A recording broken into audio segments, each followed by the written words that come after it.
Go. Welcome back, ladies and gentlemen. It's What's the Odds with Steve Renazizi. Wednesday, January. I wish it was January. Wow. That's a long time ago. That's just me projecting. It's June 3rd. And January 3rd feels like eons ago. That was pre-COVID, Kobe passing, pre-race riots going left and right. So, yeah. Everything I wish was January 3rd, but unfortunately it's June 3rd, but we're here. Everyone is here, safe. Lucas is safe where he is, right? Yep. We were talking about that. Lucas is safe. I see a new bike behind him, or is that an old bike? It's an old bike. I hadn't ridden it in years, but I thought about riding it for the first time in 3 years during the protest yesterday. And that's the important thing, thinking about riding your bike through a protest. That's right. How we can all make a difference. Brenton seems you seem fine, Brenton. All quiet, okay? All quiet in Burbank. You could probably go out during the riots and just walk around and nobody sees you. You just have to be afraid of getting stepped on, right? Yeah, basically. Yeah. I got to look out for the horses. Does the tear gas get that low? Does it sink down that low, or does everyone just pump it in? Rises up. Oh, it rises. Hot air rises, cold air sinks, and stink bombs the tall people get it first, right? Exactly. I'm glad you're healthy, buddy. Emma, you're doing well. I'm not going to say where you are, undisclosed location, but not where you normally are. Yep, true. You do live a life of leisure and luxury. So you are a woman about. Yeah, you move about, and you are I'm all over the place. Tied down. Yes. I am not in the state of California anymore, though. I know that. How do you feel where you are? Safe? Yes, safe. Okay, good. Yeah. Excellent. I'm safe. I'm in New York. And so I'm not near the city. So I'm near my house, which seems to be very calm here. I have my own sort of shit happening upstairs. School's over. Kids are in summer. There's nothing to do. And so it's Camp Daddy 24/7, 7 days a week. What are we doing? It's either that or they're just going to play Fortnite for the rest of their lives. Is it just like a movie daddy daycare over there? It's a lot of trying to put things together, figure things out, plan days. Planning days is like, I don't know what to do. Fishing, our camp's coming back. Is this going to happen? This is my life. These are the things that I worry about. And then I can't even put the news on to see what's going on the news. So I just deal with what's happening in my own home, and it's chaotic over here. I want to send my kids to each one of your houses for like a week. That's what that would, I thought, be a great summer camp. Because I know you guys are healthy. Yeah, 1 week you get a rent the 2 kids for 1 week. We'll weigh them when you get both of them. That's a deluxe package. We'll weigh them when they leave, and we'll weigh them when we come back. If the are we trying to fatten them up? Doesn't matter. Just give me within like 2 or 3 pounds, and I'm good to go. I know they've been fed. And that's it. Everything else, it's just like, look, there will be some real rules that we'll have to really hammer out and let the lawyers deal with that. But as far as just the fun aspect of it, they're good kids. They don't complain too much unless you don't have stuff for them to do, which you won't. You think you will, and then you'll plan your stuff and it'll last like an hour. And then you're like, what do I do for the next 6 days and 23 hours? So, this is a service I'm offering to our Patreon members as well. Feel free to let me know if you'd like to rent 2 kids for a week. The new Patreon. Now, I think it's about time. It's about time you send your kids to Amsterdam, I think. Well, look, Casper's in Sweden, which is not Denmark. Right? And so, big difference. Look, the boys have passports. Now, look. I did also just watch the Jeffrey Epstein documentary, and I don't want to get into any dirty talk, but I'm saying I don't think that's quite legal, sending minors on a private plane across the world. Nope, definitely not a good idea. Not the best move for a straight white male to be making right now. So, by the way, did you guys watch that documentary? I'm 2 episodes in right now. It is fucked up. And I can't remember who it was, the comedian that was like, I watched the first episode. And I was just scrolling through Instagram, and I can't remember who it was. I should have, but he was like, I don't believe I'm saying this, but I can't wait to watch the Epstein documentary to decompress. Like, I want to come away from all this that. madness and watch the Epstein documentary. And that's exactly how I felt. Like, between the riots and COVID and just the madness, I go, let me just watch a man commit horrific crimes to hundreds of women across the entire planet Earth. Yeah. Lawless does not even begin to describe the crimes that were committed in this documentary. And yet at the end of it, I was like, some relief. Finally, some relief from everyday life. Finally.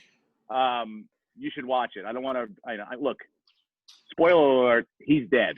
And so if you didn't know Maybe. that, yeah, well, then depends on what podcast you're listening to. What are your thoughts on that first episode, Brenton? Well, I can't believe, first of all, that he got away with the pyramid scheme that he set up for however many years, like 10 years of just other people doing all the dirty work for him. Do you understand that if I didn't do this, if I didn't move to California, like just the slightest degree of this way, and that's exactly what I've been doing. I would have been running a Ponzi scheme in New York City. I'm not kidding you. I would have been defrauding humans of their savings. And I'm being serious. I'm telling you, sliding doors, it's very, very slippery to that side, which like I had friends that did it. I have friends that run hedge funds that I know are not funded to the way they say they are. So look, I'm not ringing any dimes on anyone. I'm just saying now I'm not, again, sympathizing with Jeffrey Epstein. I'm just saying I understand the crazy world. Like when you say don't understand the Ponzi scheme, I totally get the Ponzi scheme. It's the guilt from flying minors across international borders that I cannot compartmentalize yet. That's the part I'm like, holy shit, bro. So you'd run a Ponzi scheme, but you wouldn't ship children around the world? Look, maybe. Yeah. Money's different than flesh. That might. Well, I would try to run the most legitimate, the least cost. Like, look, I'm not going to be on private planes, or certainly own my own private planes if I'm ripping you off. But I am going to have an in-ground pool, and I am going to treat myself upper middle class. But I'm not going to flaunt it. I'm certainly not going to live bigger than anyone that I'm defrauding. That's what I would be like. That's smart. You're not going to get all your money back. It's just never going to all be there when you Steve the want it. Millionaire. Now let's hear what Steve the Billionaire has to say. Yes. Once you get that B, things change. That's the thing, though. It's like, when does your moral compass just start to slide a little bit? Is it that 750 million mark, and that's all of a sudden you're like, whoa, what's this feel like? I think when you There's become a billion out billionaire, there. the government shows up and says, you have a pass now to do whatever you want. Go for it. Oh my God, I can't wait. I cannot wait. I cannot wait. Guys, that's why we're here. We'll just do a quick ad. Mattress Mac, thank you again for doing advertising, sponsoring our podcast. Every week he gives $50,000 to our podcast. He calls it money laundering. I don't know what that means, but thank you to Mattress Mac, the #1 mattress company in Houston. If you want to riot and you want to set something on fire, he said, come on in. Light them up. Mattresses go up quick. They will burn quickly. They will go up quickly. And, he lives he has an industrial park to light the whole place up. So thank you very much, Mattress Mac. I'm sorry to interrupt there. But, the Epstein documentary, just look, continue to watch. When you get to the island, one episode is named The Island. It's well worth the investment of time. Have you been into it, Lucas, or no? I've broached it. How many episodes is it? 4 episodes, so it's not 4? long. Okay. Yeah. No, I think the tweet you're talking about was Joe DeRosa, because I saw it too. Of course. And I was going to watch it, and then the race riots happened around me, and it's been helicopters for 2 days nonstop around my apartment. Okay, I didn't know if you wanted to get into it, but if you do, I mean, like, what's the vibe in your neighborhood? Because I've seen a lot of pictures and stuff, and so like a lot of friends on Instagram. But do you feel like do you go outside more often, or is it just chaos when you go outside? No, it's great. I've marched the last 2 days, and literally, I really haven't been marching. I've just been going like to my regular spots, but it just happens to coincide with them protesting. So we're just like crossing Vine and Hollywood and all the intersections, just jaywalking everywhere. It's actually, I mean, it's a lot of people. It's pretty cool to see. I don't know if it's going to let up anytime soon, but yeah, no, it's pretty fascinating to watch. I think, do you feel like it's magnetized because of COVID? Do you think that people they've just been pent up for a long time? And I'm not saying like, but just the energy to do this for a while, to be out there for a while, to be protest, because honestly, there's not a lot of other things to do. Yeah. And when you have that passion and you feel like you want to get your voice heard, yeah, I mean, like, it could go on for weeks probably, right? Yeah, for sure. No, we have nothing better to do, so this could go on as long as it needs to go on. But yeah, so last night I was going through I was thinking about watching the Epstein doc. Then I'm like, you know what? I'll rewatch the Lance Armstrong.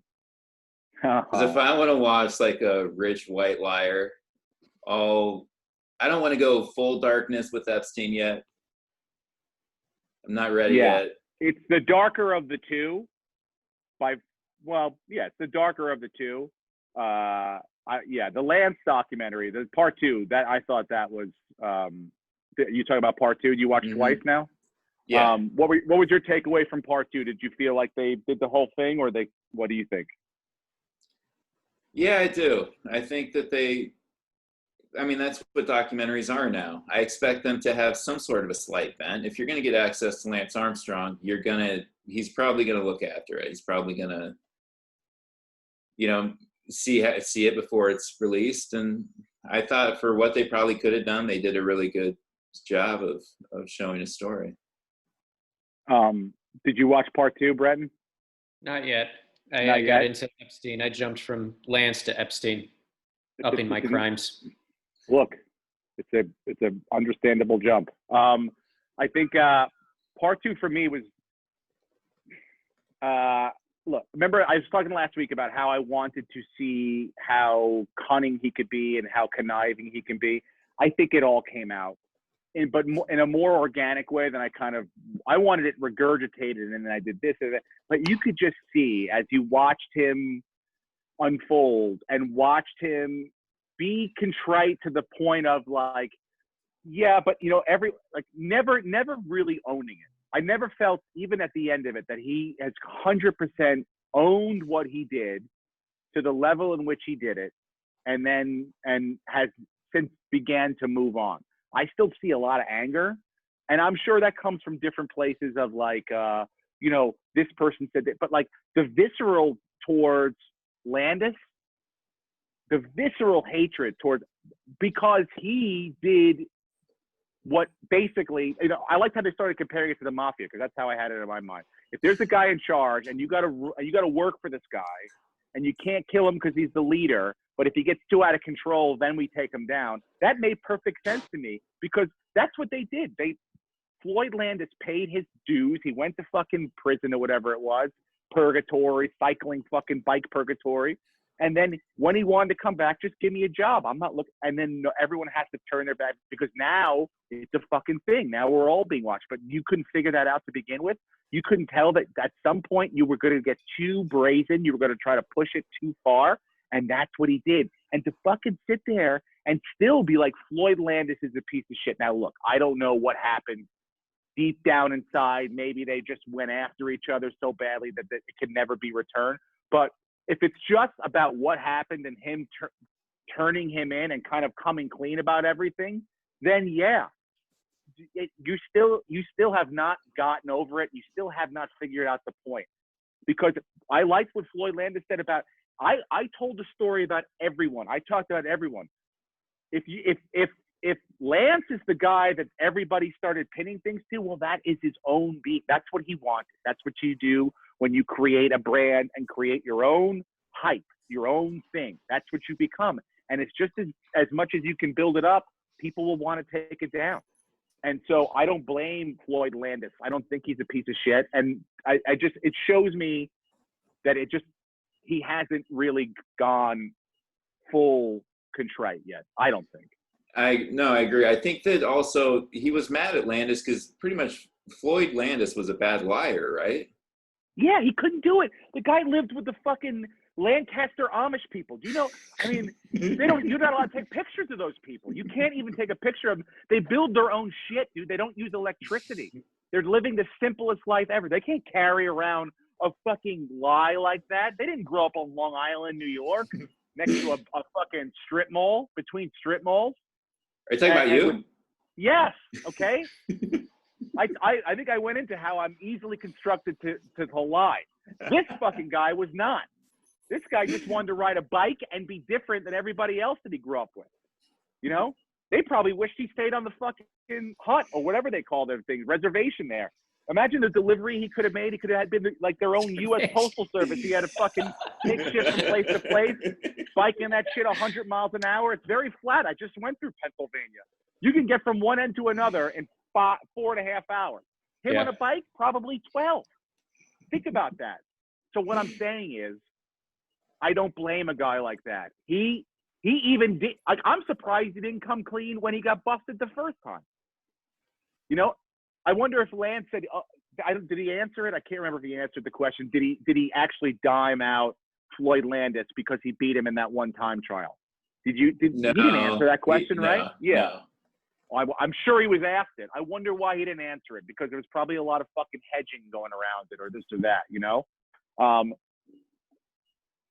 By the way, not to switch subjects real quick, but I want to. I heard that there's now audio of Jordan telling Rob Thorne, I don't want to play with, I don't want Isaiah on the team. Yeah. All right. So now, look, have you heard that? Because I haven't heard that. You have? Yeah. You heard it? Yeah. Is it clear? I didn't listen to it. It's pretty clear. It's pretty clear. Is he disputing it now? I don't think it's really been brought up, but I mean, I don't think he can. It's obviously from an interview. I mean, he says that. It's amazing though. He says everybody else. Him to that. Right, but he also says, if I recall right, that Magic and all the other guys didn't want Isaiah either. So he kind of dispersed blame. Yeah, but again, there was only one guy that anyone cared about. Nobody cared if Magic didn't want him. I mean, it would have been the sub story, but everybody knows the A story is Jordan. And I just don't there are things that have come out since this documentary aired that are now being, fact checked in a way. And so, but anyway, it's got nothing to do with Lance Armstrong. I just feel like Floyd Landis got a raw deal. The guy was not built to do. And again, at the end, the bitching of like, hey, this guy is an announcer for USA Cycling, and he took steroids, but I'm ostracized. Like, he just kind of does this back and forth thing where it's like, well, this guy didn't get that. It's like, you just have to worry about you now, bro. And you still have not got that message. You need to just worry about, how do I make Lance better? How do I drop all this other bullshit, all this other stuff, leave it behind, and just move on making myself better? But like, I understand it's a documentary and you're talking about the past and stuff, and it brings up feelings, but to me, it didn't feel like, after watching it, that I felt differently 100% about what I've felt about him before, you know? And if Lance wasn't heavily involved, they would have had Greg LeMond on more, because they barely brought him up. Yeah. You know, Greg LeMond, they gave him maybe like 4 minutes, and that was it. He should have been given 20 to 30. I'm sure he had a lot more. Yeah, I'm sure he had a lot more to say. I mean, look, I don't know who had total control over that. I don't think it was Lance, because I don't think he had total control, but I think that there's probably a lot of footage that we have not seen, and hopefully it'll come to light. But I enjoyed it.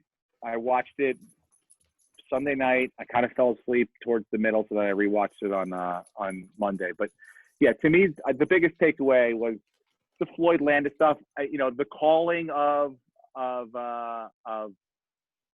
I can't remember her name, the couple, his buddy and then his wife. Yeah, his first teammate. Yeah, right before the Oprah interview, seemed very, it's very calculated. I like their angle on it. I believe their angle on it. And to me, I don't know why he's not coming clean about the telling the doctor about taking EPO and taking all the stuff in front of them. But is it like, I know there's doctor-patient confidentiality, but can't you just like review how do those records from that one doctor visit not get leaked from that hospital? You know what I'm saying? Like there has to be. That's a good doctor. That's a good doctor. Yeah. The doctor's the only guy that could truly answer the question as to whether or not it happened. Now I know they're not allowed to, so it's left up to us. To me, I'm like, I totally believe that he did it because I think he felt comfortable enough, and I think that was his way, his sociopathic way of being like, now I've brought you in so close, now you're just as guilty. We are all in this together. We are all one thing now. So there's no more splitting us up. I know what you know what I know. All our cards are on the table. So we would never go back on each other. And when he decided, when everyone else was like, dude, it's time to fucking come clean. Obviously Lance was not going to do that. And just the wrath afterwards, it still leaves a bad taste in my mouth. I don't know. Look, I wasn't a huge Lance Armstrong. I remember the fucking bracelets. I did like how they said they made 5 million because they thought they'd sell 5 million, and they sold 80 million in like 2 weeks or something, some ridiculous number like that. 80 million, which is unreal.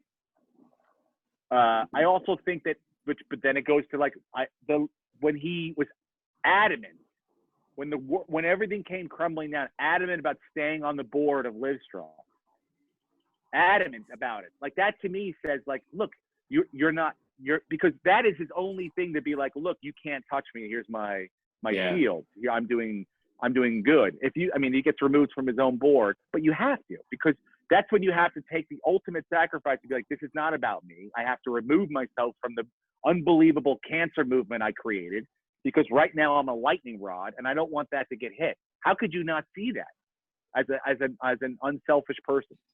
It doesn't make any sense to me. But again, I the one thing I did say, I did 100% agree with was like Rob Corddry being like, and we never have to care about cycling ever again. Like, he was doing like a daily show sort of piece or whatever. But yeah, we really don't. We don't ever really talk about cycling. I don't even know. Does the Tour de France still happen? Yes. Oh yeah. Every year? Every year. Well, maybe not. So maybe is not it next clean year. now? Like, do they do it? Do they piss clean and all that stuff? Like, what is it? They definitely test a lot more. They're stricter with that, but guys, what's wrong with you that you can't tell me all the facts about the latest and greatest about cycling? I don't understand. I'm checking. Where your commitment to this podcast, Rob. Steve, until they're on DraftKings, I don't care. Yeah, they're still not clean. That would have been the only thing that would have got us back into cycling. If those fucking guys were out there pedaling around because that's, they're pretty close. They ride close together, but that's social distancing. If you don't want to be near me, I'll fucking ride on the other side of the road. Yeah. So if they were doing that and Brenton was able to bet on that, that would have been the only way that we would have ever heard about cycling on this podcast other than this documentary. So what are you reading there, Lucas? I'm Anything reading good that. Is it clean now? Oh, not at all. It says in March, the German police found a biker tethered to a blood bag. And the investigation led to 2 Austrian cyclists to confess to doping. So no, the Tour de France is likely still far from clean. I wish they would have showed how hard that is too, though. How it probably is the hardest sporting event in the world. Yeah. And I knew that going in, but most people that watch that doc probably didn't leave knowing that. I know a lot of people say it's like running a marathon, but it is truly, I guess, like when you physically think about the amount of energy you spend, it's like running a marathon for an entire month. Yeah. Cameron Haynes does those fucking crazy things, those ultra marathons where you run like 100 miles in a day or whatever. I don't know, but that's different level of mentality. I get, and I've also never understood why there's like why you have a team. I guess there's like to protect the queen bee or whatever, but like, how do you know where's the queen bee? Like, how does the queen bee push? I mean, like, I don't really give a fuck about the nuances, but is it like Lance Armstrong was the obvious queen bee, or other people wanted to be the fucking queen? I mean, I know they had that Tyler Hamilton guy that came in, and he left because he wanted to be the fucking guy. But yeah, again, since Lance Armstrong left, I don't give a fuck. I don't even know. Do you have any of the times though? That's the one thing I want to know. Like, have the times gone up of the finalists? Because that's how you know if it's starting to get clean. Because I mean, you're not beating Lance Armstrong's time. Right. Right? Right. I wonder if he still holds the record. Anyway, who gives a fuck? Let's talk about records for a second. See this? Probably can't. See that? Now you Ryder can. Cup. Mm-hmm. That says the Ryder Cup 2024, Bethpage Black. Ladies and gentlemen, I stumbled upon, by luck, a tee time last Friday for Bethpage Black over here on Long Island. It's a golf course, rated one of the top 100 golf courses in the world. It's hosted 2 U.S. Opens, 1 PGA Championship, and 2024's Ryder Cup. And let me tell you something, it was a beast. It's very hard to get a tee time because it's a public course, and so you can get tee times up to a week in advance.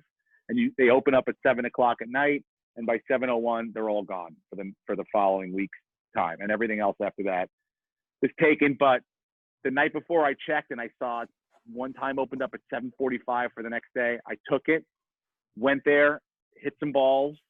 It's open, everything's open, all the courses are open. You got to walk though. It's 7,000 yards. Yeah, 7,000 yards.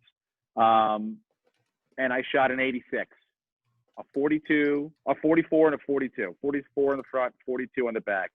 I parred the first hole, double bogeyed the second hole, parred the par 3, which was beautiful. That's the easiest hole on the course.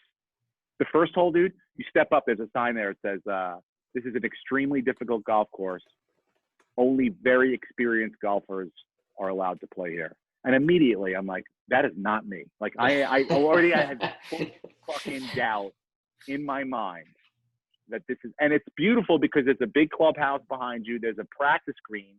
There's like a little step down. There's a fence, and then there's the first hole. It just looks straight out. Everybody can see from the clubhouse, from up there. They can all see how it goes. And there's only like 4 people there. There's one dude in the starter's box. And first of all, I tried to get in with my brother's license. It didn't work because, look, it's a public course. Residents pay $65. Non-residents pay $130. Now, I do have a house here, but I don't pay state taxes to the state parks department. So therefore, I would have to pay the $130 because I have a California license. I tried to use my brother's. It didn't work because I forgot it said Father Gregory on it, and it was a fucking disaster. Anyway, I had to pay the $130. It wasn't a big deal. Jesus. He goes, it's not going to look like me. I go, it doesn't matter. And then I didn't look at it until I got this Father F. or Gregory. I was like, oh, geez, he set me up for this. Anyway, I paid the $130. I'm at the first tee box. I'm playing with 2 dudes that are from the city and a guy that does insurance in Philadelphia who drove up that morning. It's 7:45 in the morning, right on time. We tee off. They go first. The other 2 dudes that know each other, the insurance guy goes third. They're all in the fairway. I step up. I go, oh, come on. And I fucking ripped a striper right down the middle. Furthest ball out of all of them. First hole turns off to the right then. I had the perfect angle, walked up to our ball, got a walk. Everyone hit their balls. I hit mine about 25 feet, 2 putted for par, and everyone goes, oh, man, nice par. And everyone had it in my eye. They had it in their eye now. They were like, this is the guy to look out for. Second hole, step up, and I immediately shanked it into the fucking side, right? Like, people, no one had ever hit a ball where I hit a ball. Like, they were like, I've never been over there. I don't even know. Like, the 2 guys that knew each other had played there before. I go, I've never played here. What's over there? They go, we've never even seen anyone go over there. Like in a tournament, like not even like the shit amateurs hit balls where you just hit it. So I got a double bogey on the second hole, came back on the third hole, got a par, and then I just slowly caught my breath and I just started playing. I realized I lived around here. I'd seen this course. I'd been to a tournament on this course. But it just seemed overwhelming when I was hitting the ball. I was so fucking nervous because the fairways are so tight. They are about 20 yards, 20 paces across wide. And then you hit it off of that, you got about 5 yards of a little bit of rough. And then after that, you are in this thick where you cannot see the ball until you're right up on it. And so, like, one hole, I figured I'm 136 yards out. It's a little uphill. I'm in that thick shit. I go, let me just club up, right? Normally, I'd hit a pitching wedge. Let me go to a 9-iron. Not knowing what I hit that ball, it went 15 feet in front of me, almost into the same shit that I was there. I was like, oh, you just have to hit it into the shortstop, like almost like a one-stroke penalty, and then get up there with what you normally do. You're never going to get there with the club you think you're going to get there. It's that hard and that thick. It was overcast the entire day, so walking wasn't a nightmare. It wasn't too hot. The pace was awesome. We played in 4.5 hours because they tee off every 15 minutes. So, and most of the people that play there are good. So the longest time you do is you spend looking for a ball because it's not gone. You saw where you hit it. It's just so thick. It takes 4 people, like almost like, you know, when they look for missing kids, how everyone just walks together and looks at the ground. That's what you have to do looking for a ball. And that takes up a little bit of time, but it is like undulated. It goes uphill and downhill. Some of the tee boxes are just, some of the holes, 10, 11, and 12 are 3 of the hardest holes ever because they start up here and then you hit it down here and then you have to go uphill. So all 3 holes you're going uphill, which was just a fucking battle. But I was happy. I drove the ball okay. I putted pretty well, thank God. And I hope to get to play it again before I go back to summer. Because I mean, it just, to me, I was like, oh, this is public. It's 40 minutes from my house. And I can probably next time wear my brother's collar and then just take it off on the second hole and get away with Father Gregory next time. That's my plan for the next time I go play. There were no Michael Jordan bets? No Michael Jordan bets because I think everybody, like the 2 dudes knew each other. So I don't know if they had something going on the side, but the insurance guy and I, we didn't, like, everyone just watched each other hit their first shots and then we walked towards our ball. And then as you're like walking, you're like, because you don't know who's afraid of COVID, who's this or that, who's a racist, you know. So, because you know one of us is, I'm sure. 25% of golfers are racist. So we have to figure out which one of the 4 of us is. We quickly figured out it was one of the Korean gentlemen that I played with. And so after that, you just kind of like getting to know each other a little bit, small talk. And then, so no one ever got to the point where it was like, oh, you want to fucking, like, you think you can do this? No one ever got. We were all humbled by the course. Very much so. And the 2 guys that I played with that had played there before said this was the hardest they'd ever played it because this is one of the narrowest fairways. Because they can widen them up. They can just cut more area. You know, there's plenty of grass, but when they keep them narrow, it makes it harder. So I felt good about that. At least I got the hard version of it. And it was awesome. It was one of the most fun golf experiences I had. The wind wasn't too bad. The greens are very, very fast, but true. They roll true. So if you hit it where you think you want to hit it with the right speed, it'll go in. But it was awesome. It was fucking fun to play. And, I'm trying to think of no, there were no down points. It was great weather, great. The dudes were fun. No one like held anyone up. Pace was awesome. The only thing that sucks is like you gotta just leave right after. There's nothing open. You can't even go inside to see the pictures are closed. Everything's closed. So can't get a beer. Just get in your car and go home. You feel like a dirty whore. Anyway, I'm rambling on about the fuck. I love that place and I want to play it again. And then 2024 Ryder Cup though. Having a Ryder Cup there is going to be fun because Ryder Cups. You know what that is, Brenton, right? Yeah, it's like the British Open. Why don't you explain to everyone what the Ryder Cup is? Ryder Cup is that where they pick teams? It's like the United States versus the world? Versus Europe is the Ryder Cup. The President's Cup is versus the world, but besides Europe. And then the Ryder Cup is Europe. But hold on, there we go. You got a little bit wrong. It's every other year. So the Ryder Cup happens every other year. The President's Cup happens every other year. But the Ryder Cup is the biggest rivalry in golf.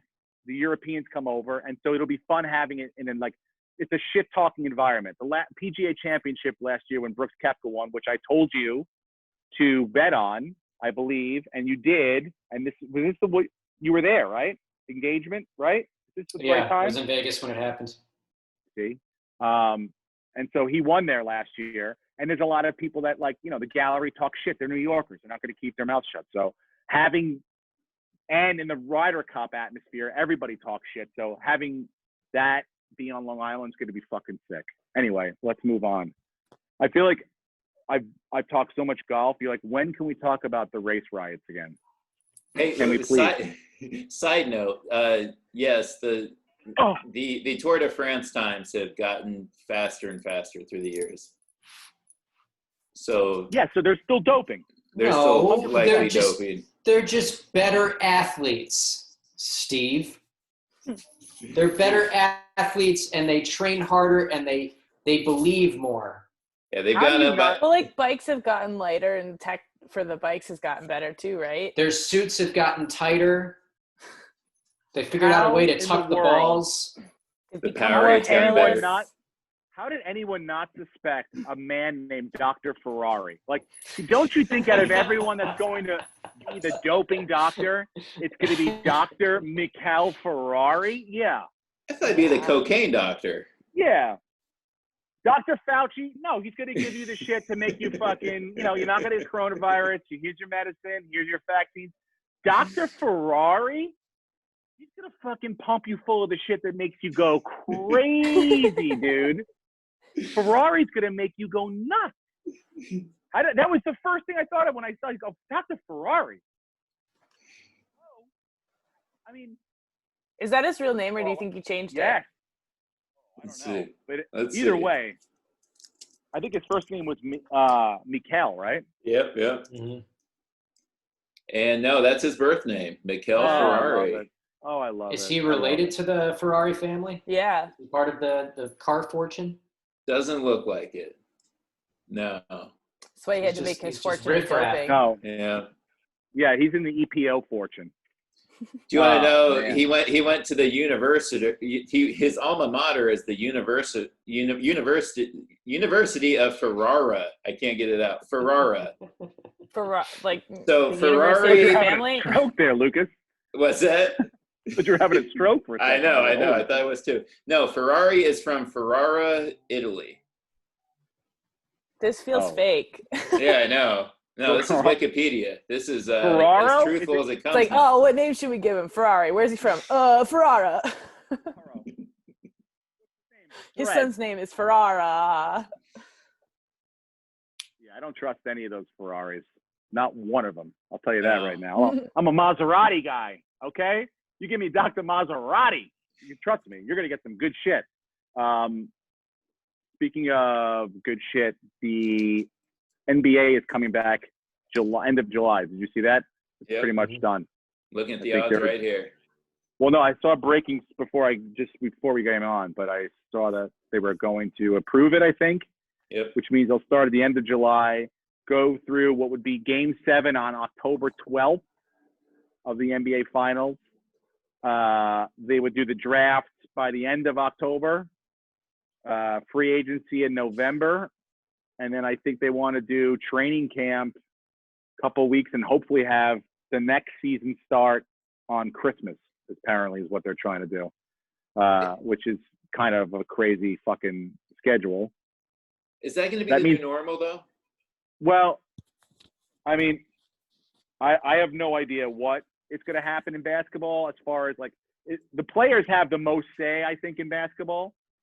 And the owners seem to be more aligned and more understanding of the players' needs. So I think that if they said to them, like, nobody wants to lose revenue, but everybody knows the NBA's fucking schedule is too long. It really is. It's nobody really gives a shit till Christmas, really. Like Christmas and then, January, February, okay, teams start to gel.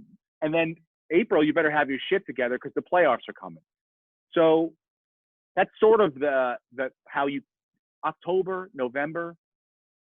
It's football. It's, the new guys seeing them in their new jerseys, new teams playing together. You'll get a couple rivalry games because, so-and-so moved from this team to that team. But for the most part, it's not great basketball. It's getting to know you kind of shit because these teams switch so much every single year. There are no more 90s Bulls teams where it's like maybe you got one or two key guys, but for the most part, Like, we know who we are. Let's fucking go. Like, we by week 2 or 3, we're cooking with gas. 72 and 0. They're trying to go 82 and 0. I mean, these teams now with the what's his name, Kawhi Leonard taking off days, things like that. It just shows load management. It just shows these guys are doing it themselves already. If you haven't gotten the picture and you want to sell tickets on the day Kawhi Leonard doesn't want to play, then so be it. But this might be the new way to do it. Let's see how it works out. I'm sure everybody will be tired by the end of this time next year because they'll be played a lot of basketball in a short amount of time. But and they may want to take off till fucking October, November, do training camp towards the end of the regular season of football, and then start in January. Now it's going to be tough. When do you start in January? Maybe you start on Christmas, and then that's a big day to launch it. And then you kind of just, you're going to get swamped up by the NFL playoffs the first month or so, but that's okay. I think, I don't know how many games that is. Maybe you cut it down 20 games. You lose October and November and you start there. We'll see. I mean, I'm happy that they have shit together enough to go, here's where we're going to play. Here's how it's going to work. It does seem kind of unmanageable about you're going to have your own city. They're going to build their own fucking city. But isn't that what Disneyland is, or Disney World is anyway? Yeah. So, it's its own fucking entity. So great. They're showing signs of progress, which is great. Question, Steve, how would you, because they're trying to figure out a way to give advantages to the higher seeded teams. So some proposals have been, the higher seed gets the first possession. Also, I've heard proposed that the higher seed gets to pick which hotel the lower seed stays in, which sounds kind of fun. I did see one that was like the higher seed gets to tell, like they get to choose a player with 6 fouls to keep that gets to stay in and gets a 7th foul. I think that's another cool. one. Look, here's the deal. It's going to be weird, obviously. I don't think the higher seed needs more motivation, or I don't think they need perks.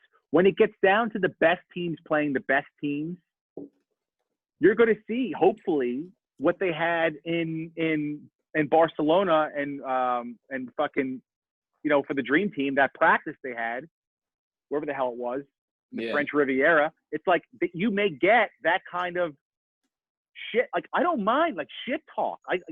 If there's no one there, and we're watching these documentaries at 9:00 and stuff, if there's no one there and there's no fans, then like don't tee them up when they shit. Let them play a little bit, a little more street ball. Not saying foul wise, not saying that, but I'm saying let a little more emotion show, and then you will build a better product towards, because you will have them. They don't need to hear the fans. They go, fuck this guy. He lit me up last week for 25 and talked about me. I'm gonna fucking shut him down tonight. I don't need. They will build it themselves if they can go at each other a little bit. So I think that will help. But I mean, as far as the other little advantages, they're going to try to, like, I don't know. Those seem just ticky tack. Maybe get the ball at the first possession of every quarter. I guess that's an advantage. Take that. But everything else, like hotels and shit, who gives a fuck? But I'm happy that they're making progress. I really, really am. And I hope that it's something that that Major League Baseball, which easily could have had their shit together by now, because there's so much money on the table and they're trying to figure that out. It's like, I don't know. The longer it goes, the less optimistic I am about it, because these guys, they haven't played a single game all year, and they're like, well, if I sit out this season, and I'll just wait till next season, and I don't have to worry about getting sick, and I'll get my full money and this and that. A lot of them are willing to do that. I saw the pay structure. I mean, the big guys are going to have to take a 90% pay cut. So they talked about Mike Trout going out there for like $36 million and going out there and playing for like $10 million or something like that. Like something, look, it's obviously different, but still, it's like I don't see them. They're further apart than I thought that they were going to be at this point, and I don't like the odds for it. It'd be terrible, man. Baseball lost a lot of my generation with the '94 strike. Yep, and I'm telling you, I'm looking upstairs at Jonah, and it just like this time last year, every single morning after, like when the school was done, he'd be out there having a fake game, putting on his uniform, throwing the ball, and just reenacting the game that happened the night before. Every single day. Every day. It was his thing. That's what he did in the morning. He didn't go on to play Fortnite.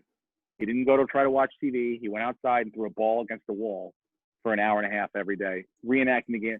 He doesn't do that now. There's nothing to do. There's nothing. I mean, we can go out and throw and have practice sessions, but those are just like, there's nothing. So yes, to go to your point, there are true concrete consequences of all this shit. And I see it. I see love being sapped from him. And I think hopefully it'll all come back when they do, and baseball's exciting and they'll get it back. But the sooner the better. You know, obviously safe, obviously when people feel like their lives are not at stake, but you know, I just hope it gets figured out. Shame on the A's too, though. I can't believe that those minor leaguers, they don't make shit. They don't have, I mean, look, I would be more upset if it was another team. Out of all the teams, they have the least amount of money. They didn't pay their rent. They didn't pay their fucking rent to Oakland, $1.2 million. They didn't pay it. They can't pay it, they said. So they operate at the lowest possible cost. So, I mean, yes, it sucks, but does it surprise me? No. What shouldn't is that they should pool together something right now for the more wealthy teams and figure out a way to subsidize this whole thing, keep it going. I know everybody's losing money, but you got to think about who's losing of the percentage of wealth of what they have, you know? I know the owners will lose a lot of money, but if they get games and they're willing to concede on television, they'll make it back. They'll make a good portion of it back. So you got to make sure these minor league guys get paid. It's insane to me that Scott Boras is the good guy. I know. And by the way, baseball created this. They wanted to do fucking 50,000 rounds of a draft. They wanted 45 teams in each minor league teams. You know, they wanted all this shit. They kept expanding more and more and more. And now it's like, now you got to do it. What happened? I got it too. Live alert. You got it too. Breaking news. Curfew in place. What time you have to be inside by? 9 p.m. Yeah. So it was 6 p.m. the last few days. They've actually given us a little bit more of a leash. What are the odds that gets bumped up to 6 p.m. by 5 p.m. tonight? Depends on how many people are outside, and it's probably going to be a lot, so it's for sure going to change. Have you been outside past curfew? No. Just to walk the dog. Oh, you can walk the dog. I was wondering. I have no idea if I can or not. I don't think you can. You're breaking the law. I don't think they're looking for guys that look like me. Brenton, if you leave your house with a dog, I'm going to alert the media. I'm going to alert the LAPD, and I want a SWAT team coming in to take your ass out. Do you guys even realize like how crazy this week has been? Aside from the riots and the protesting, do you know what's going on? What? So they opened up King Tut's tomb. That's how the week started. First time it's been opened. They had to restore it for the next exhibit that's going to be at, but it was, I guess, deteriorating. So they opened up his fucking tomb. And then they found like some cave had been sealed. I think it was in South America or something for like 5 million years. They opened that up and discovered that there were still creatures living inside. So that cave's now open. What are you talking about, Brent? This has all been going on right now. Yeah, so you really scroll down to the bottom of the news page. Yeah, where are you getting this from? And then NASA's like, oh, by the way, there's a bunch of asteroids that are going to be really close to Earth this week that are the size of either jet planes, and the biggest one is a fucking stadium. I think that's Trump intimidating the protesters. I talked about golf for 15 minutes, dude. You let me talk about golf. I'm in my bunker. I was reliving holes, each hole, and I go, the 10th hole I had to walk. My food supply. You were sitting on the fact that you knew asteroids might hit the fucking Earth. Well, they said they're far enough away. It's probably not going to. Inside of a fucking tomb. Probably not going to. What is going on with you, Brenton? Where are you right now? Are you in a rabbit hole? I'm in my bunker. My food supply came. I've got freeze-dried food that'll last 25 years. I've got my supply. I'm all set. I'm sealing myself off. This is my way of saying goodbye. Dude, what scientists are out there doing, are they doing these expeditions because it's COVID right now, or these are just have been ongoing things? I don't know. I think people are just curious and they just want to find things, and they're opening up shit that they probably shouldn't be opening up. Look, this whole thing started for me when Jimmy Fallon got in trouble for doing blackface. And I said, holy cow, this is crazy. And then I just felt like after that, I'm like, and then the woman in the park with the man bird watching, I go, what is going on? It was like literally watching everything implode at once. And then when I was watching the rocket go up, I go, oh, I felt terrible. But I almost thought, what are the odds that this thing blows up? Because that's 2020. That's 2020. I am pleasantly surprised that thing went up and made it there. I'm very happy it did. I would never want to see human life. But I am, honestly, with the way this fucking week/year is going, I am shocked that it went up and didn't come fucking crashing straight down. Yeah.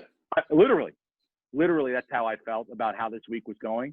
So never, and then you just put the news on for a second, or you just read something, and you're just hit with everything. Never did I have the intent to peel past all that and get to caves being reopened, King Tut. Like what are you? How are you skipping past all the other bullshit? I'm just trying to turn off all the other bullshit, and then that's what you find. It's where? You got to go on the deep web, Steve. You got to get back on Twitter. No, I deleted Twitter. Twitter's a cesspool, dude. A cesspool. I can't imagine what Twitter's doing right now. Cannot imagine what's happening with Twitter. I feel like I'm being bullied on Instagram right now, constantly. I said the wrong tag. I'm doing the wrong thing. I feel I just want to remove myself from all of it. I don't want to cause anyone any pain at all. At all. At fucking all. Let me tell you something, guys. I play basketball with a lot of police officers. I know police officers, especially around here. Most of them are good dudes. A few of them are pieces of shit. True pieces of shit that I would like, God, I can't believe this guy became a fucking cop. All right. But I feel terrible about all of the like, you put something up and then 3 people attack you because you didn't say this about Blue Lives Matter and this and that, or you put up the wrong thing and then you're blocked. Like, I didn't know about I fucked up the hashtag. Yes, the hashtag. I felt terrible. A lot of people did that. Did you take it down? Yeah, immediately. Yeah, right? then you're fine. Second, I know, but I feel like once it's like I feel like it's a landmine, and all I'm doing is possibly stepping in the wrong thing. Now, that being said, I'm no Vic Fangio. I'll tell you that. I don't know if you've heard about what the Broncos coach. I read the headline. Let's read it again. Yeah. Vic Fangio was asked about racism. And, look, you ask the fucking football coach, a white football coach who probably doesn't deserve the job that he has now if there's racism. And he was like, no, this is a league of merit.